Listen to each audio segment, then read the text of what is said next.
vendredi 17 décembre 2021, le gouvernement annonce la transformation du pass sanitaire en pass vaccinal. Un projet de loi sera soumis au Parlement début janvier, notamment pour transformer le pass sanitaire en pass vaccinal et durcir les conditions de contrôle et de sanctions contre les faux passes.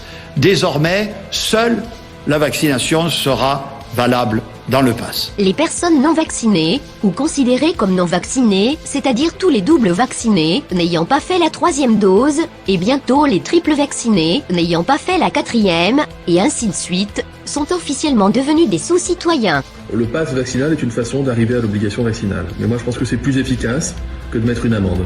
Parce que je pense que si on met une amende aux gens, c'est plus compliqué, puis c'est des contrôles aléatoires, alors qu'avec un pass vaccinal, c'est terrible pour les gens qui ne sont pas vaccinés, mais c'est encore plus terrible pour eux de tomber malades. Ces personnes qui n'ont pas un pass vaccinal à jour ne seront pas simplement privées de vie sociale, de bar, de cinéma ou de restaurant, mais privées de vie tout court, puisqu'un test négatif ne suffira plus non plus pour se rendre à la clinique ou à l'hôpital.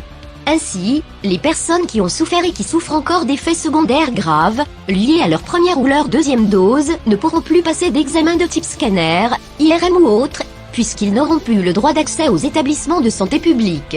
En plus d'être absurde d'un point de vue sanitaire, puisque le vaccin n'empêchant pas les contaminations, des clusters continueront de se former entre personnes vaccinées dans les lieux publics, là où auparavant les non-vaccinés devaient prouver, eux, qu'ils n'étaient pas porteurs du virus avec un test négatif. Ces décisions sont également et surtout catastrophiques du point de vue politique.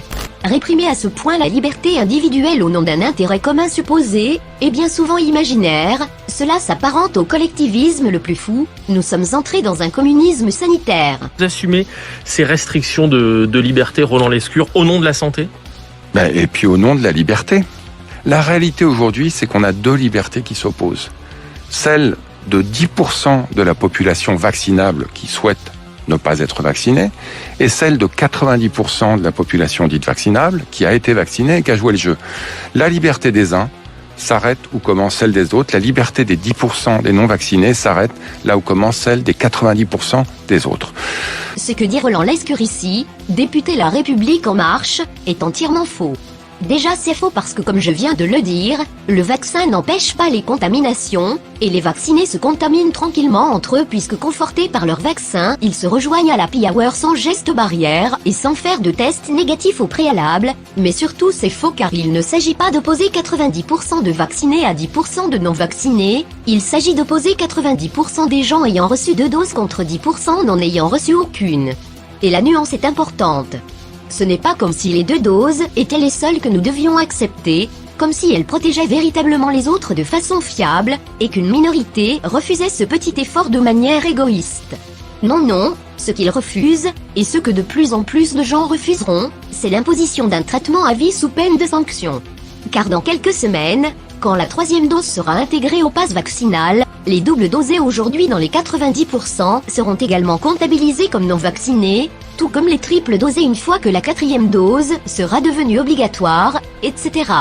En réalité, c'est bien la liberté de 100% des Français dont il est question, et non de 10% d'entre eux que la Macronie essaye de faire passer pour des pestiférés. C'est bien sur la totalité des citoyens que sera appliquée cette surveillance permanente et intrusive au possible, que certains imposent en osant prétendre qu'ils le font au nom de la liberté.